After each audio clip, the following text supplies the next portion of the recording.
Hi, I'm Ali Zendrian, Editor-in-Chief of Brand News, and this is the Financial Services News You Might Have Missed podcast. This is where I uncover news gems that might not have gotten their full chance to shine, and I dust them off a little bit. I'm joined by my trusted co-host and personal financial advisor, Brandon Galisi of Galisi Financial. Brandon, how's everything going? Things are going well.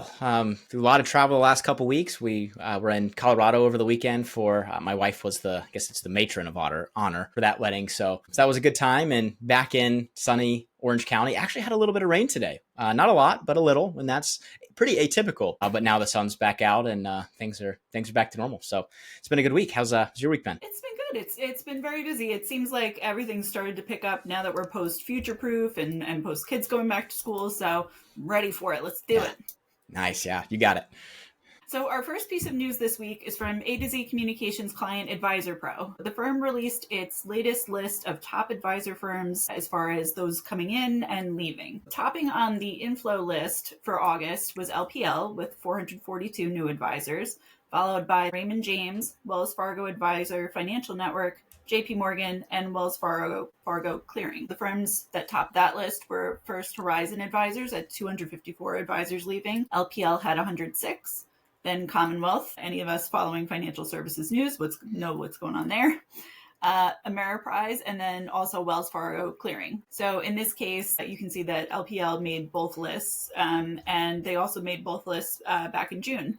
So I was curious what you make of that. If this shows, look, they're just very large and this is what happens, or if this is kind of a trend. Yeah, I think it's what you just said, which is what you originally shared on the first podcast of they still have a net inflow of advisors if you look at the two. And to your point, Ali, there's massive. They're one of the larger ones. So you're naturally going to have some people leaving on that. I did find it interesting that Wells Fargo was on both lists. And then just for those, I did quick research because I was confused because there were multiple Wells Fargos on both lists. And at least from my quick research, it looked like Wells Fargo had more outflow from they call it their employee model, which is the Wells Fargo clearing services. Again, that was at least from my research. Hopefully that's correct. If that's not correct, well, my apologies. But that one doesn't surprise me as much necessarily because I do think that we are seeing more of a shift to independence for a lot of advisors. And under that Wells Fargo model, if you're an employee, you're going to be getting W. It's going to be like some of the other large financial services firms. And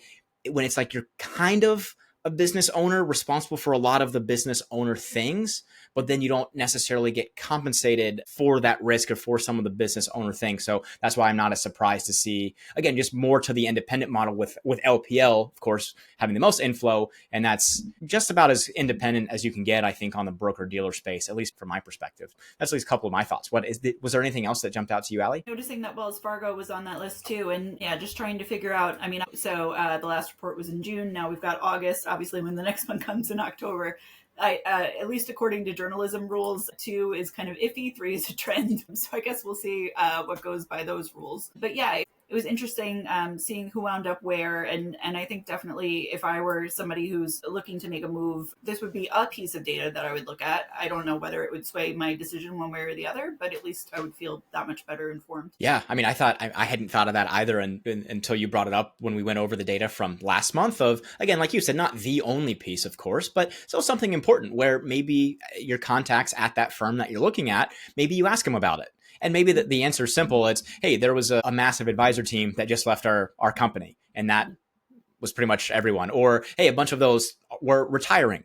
Well, you're not losing someone. It's that, that's not necessarily the firms. But just seeing that data and be like, why is that? Because it could just be harmless. Or again, if it does become a trend of there's a higher net outflow, why is that? That would be a good time to ask questions. So no, I thought that was a great take. And I think continue to share that because I think that's really wise.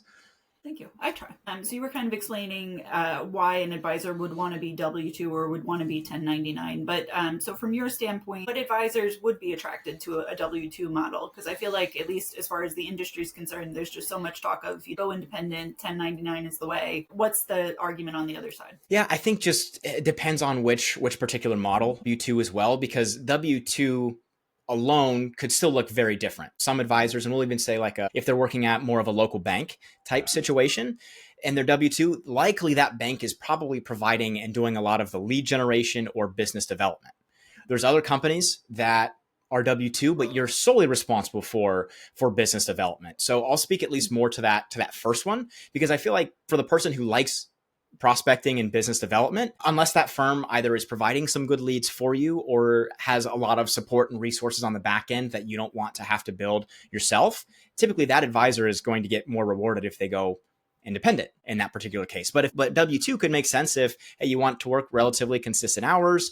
The firm has all these processes in place. You don't even have to worry about tech stack. You don't have to worry too much about hiring. They probably have a lot of these systems and processes already in place. So if you just solely want to focus on working with clients, maybe that W-2 model ends up being a bit better for you. I had never heard that before, so thank you for sharing that perspective. So our second piece of news this week is FINRA launching crypto and blockchain education programs for member firms' employees. It's going to involve self-paced e-learning classes and then a separate in-person applied learning course that would be done in partnership with Georgetown University's McDonough School of Business. With this one, I thought that it was interesting. On the one hand, when I first saw it, I was like, we just got to crypto and blockchain education. Like, even I've taken it and I am no expert. But on the other hand, it sort of felt like, well, the system's evolved to the point that it requires it and that it's a little more streamlined. So perhaps that's the reason why, but I was curious your thoughts on that. I definitely think we need more of it. But we keep talking about crypto on this podcast because it is just constantly in the news almost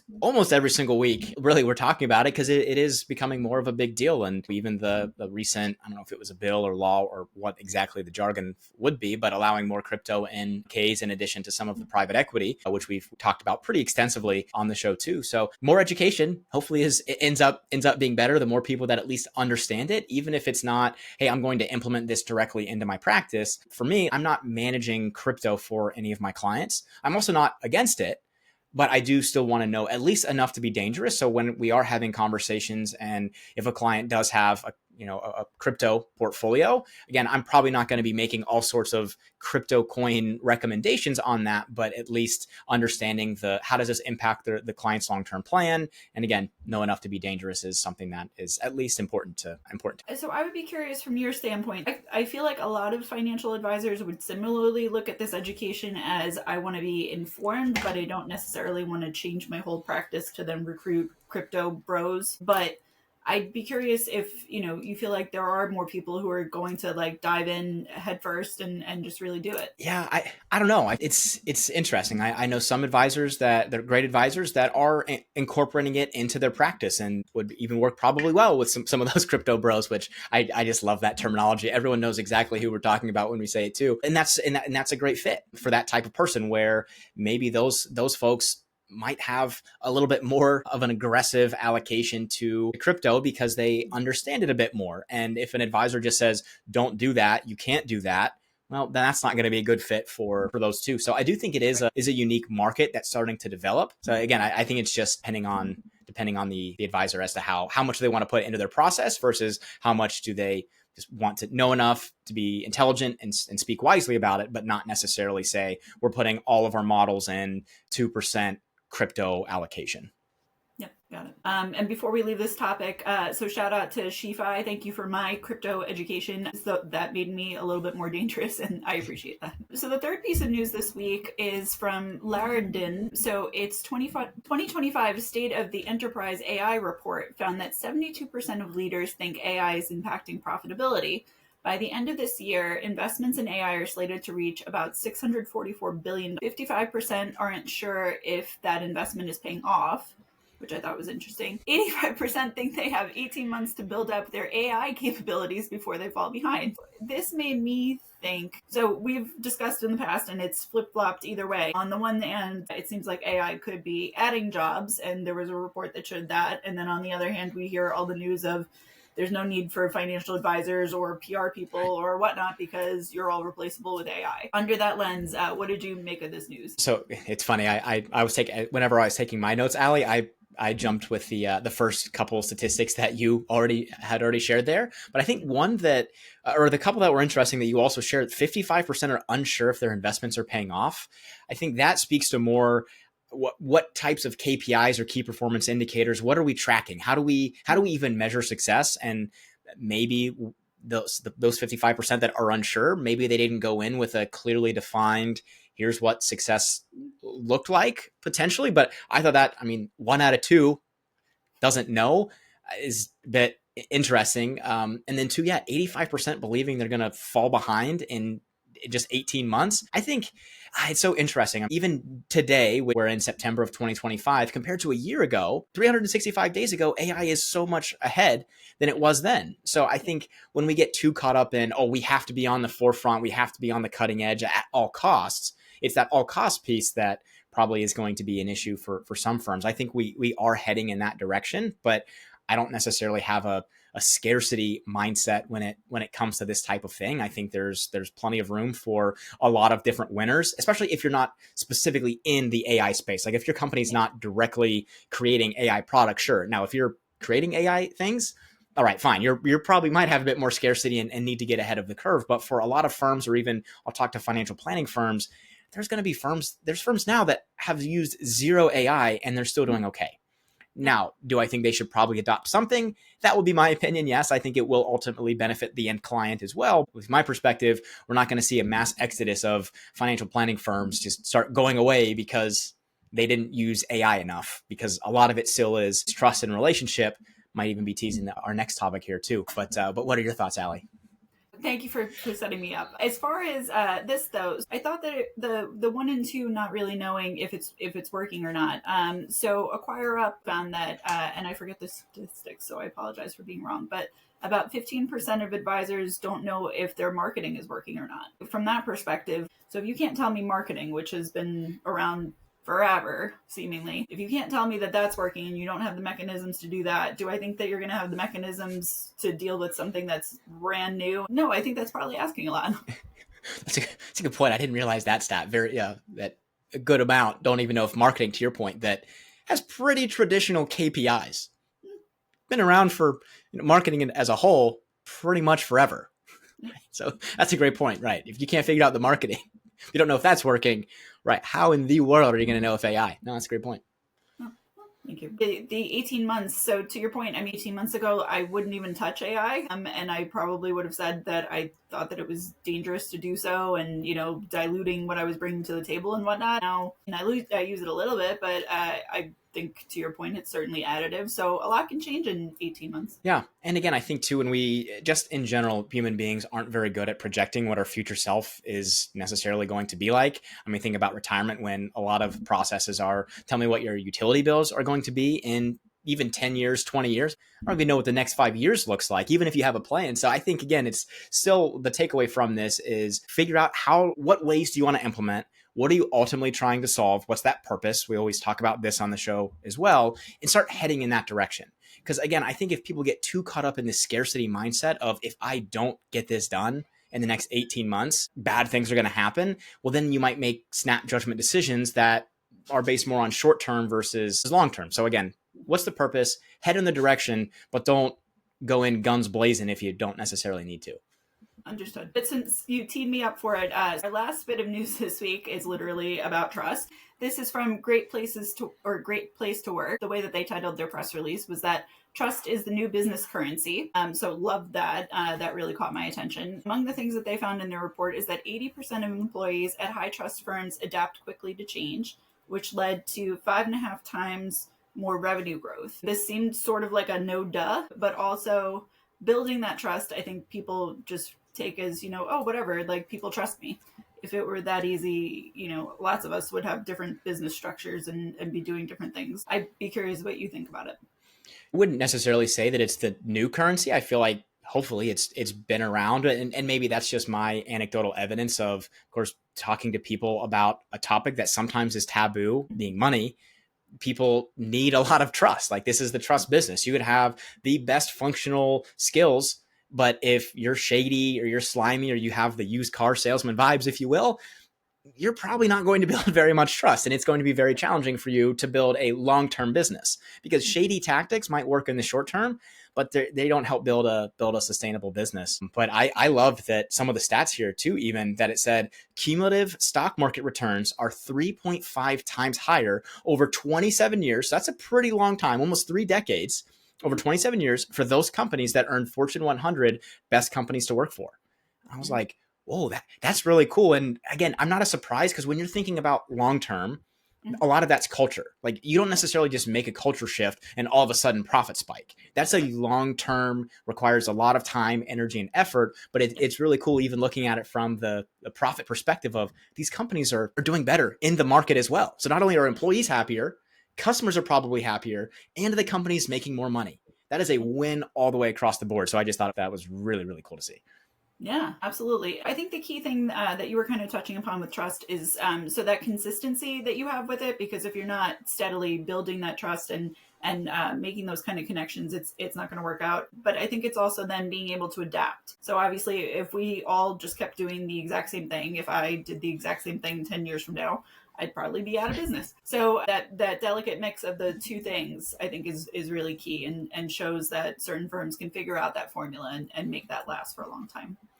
Yeah, and then just from your experience, Allie, working at different companies. Of course, now you're working for yourself. So if you're like, oh, my company's culture is not good, well, you can just look in the mirror, and same for me too, right? But even looking back at throughout your career at the different companies that you've worked at, you don't have to say any names, of course, but has there been any particular company that comes to you off the top of your head that's like, man, this was an especially good culture? And then if that is the case, why did you say it was such a good culture? What was the impact that it made on you? Well, if I had to describe my current company's culture, I would say that it's very good on the family balance of things.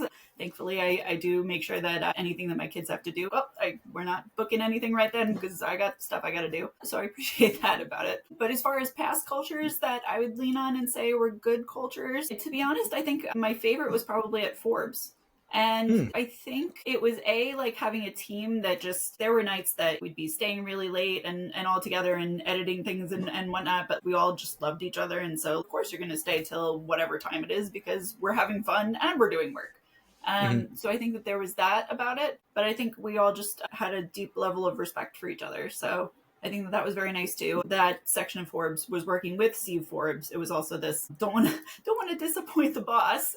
Obviously, want to give him the best that you possibly can. He's a lovely human being, so wouldn't want to do that even just from a personal level of things. But yeah, what about you and your workplace culture experiences? So I went independent pretty early. I think I was 26 when I launched Galisi Financial. So, and even prior to that, the large company that I worked at was still more of that individual, technically W-2, but a lot more individual based. So I'm looking back, I guess I did do tax returns my senior year of college. And just as again, senior in college and doing those, the culture was great. The owner was awesome and he gave me a really cool opportunity. And I feel like we had a pretty good working environment where it was, I'll be honest, Allie, and this probably doesn't surprise you, I would ask so many questions. But what I would try to do is only ask them once. And to the person who was the expert who had done it for many, many years, I'm like, man, I'm probably annoying the crap out of this guy. I'm asking him all these questions, but then I had a conversation with him later, and he was like, no, I welcome these types of questions. So even being able to be vulnerable and just being honest, hey, I don't know how to do this, but I do care, and I want to figure it out. And again, I did my best to ask the same question once. Just so happened that I had lots of original questions, unfortunately for him. But again, he was great about it. So that to me was a culture of, hey, we want to do what's best for the client here, and we want to share information together. And the entire firm was better for having that type of culture. And absolutely, the people that you're working for make a huge difference, because you're right. When you have that kind of leader that you respect and you know that you're learning from, and they're not making you feel stupid in the process, that's somebody that's bold. And it's also one of those, as we're talking about trust and whatnot, I feel like those are the leaders that people don't leave unless there are really extraneous circumstances that come up. You need to move, you need a much bigger salary than what you're getting or whatnot. You stay with those people because you know how valuable they are. Right. And I think you mentioned the word earlier, respect, and that just goes so far. Even if, we're all human beings, we're going to have disagreements at times, but whenever there's that core respect and working towards a common goal, common vision, it's much easier, even if there occasionally is tension, because again, we're human beings. That's going to happen. It's not necessarily always a bad thing, but when you know that you can have those potential disagreements because you're both working towards the common good. And again, you might have been working a lot of extra hours, but probably a lot of those didn't feel like work maybe as much because you were at least you got your camaraderie with an awesome team that everyone respected and cared for each other. Yeah. And when I think back about it still, even, it feels like one of those like once in a lifetime the way that each of us came from different backgrounds and whatnot and all just like gelled together, that's magic. I don't know that that's ever going to happen again, but especially in my firm of one. Hey, well, if you ever do hire in the future, hopefully you'd be able to recreate that, or that's what I would be looking for too. Just creating a, true open door, vulnerable, hey, this is the common mission we're working toward. Yeah, because again, what we're seeing here, culture, even from a profitability perspective, which clearly should not be the sole reason we're trying to take care of our people, but it's just a byproduct where I'm a huge fan of business, especially when it's a win across the board. Company makes money, customers are getting an incredibly valuable service or product, and the employees are incredibly happy. That's my favorite type of businesses. Those are my favorite type of businesses for sure. Absolutely. So may there be many, many more of those, and may they make the great place to work. Thank you, as always, for delving into these topics with me that I give you, I don't know, a few hours to research, and you do the research anyway. So I appreciate you coming along for the ride. No, absolutely. You always come up with some great news topics, and it's always fun catching up on these Thursdays, and looking forward to more conversations moving forward, Allie. So speaking of looking forward, so this upcoming Monday, you need to watch my other podcast, Brand Stories, shameless plug, because Carl Richards is on, who both of us, if you've listened to this podcast, love. And there's a little present in there for you. Can't wait. You kind of tease it before a little bit. Now I'm especially looking forward to tuning in. So we'll definitely check that out on Monday. Yeah, thank you. Thanks, Allie.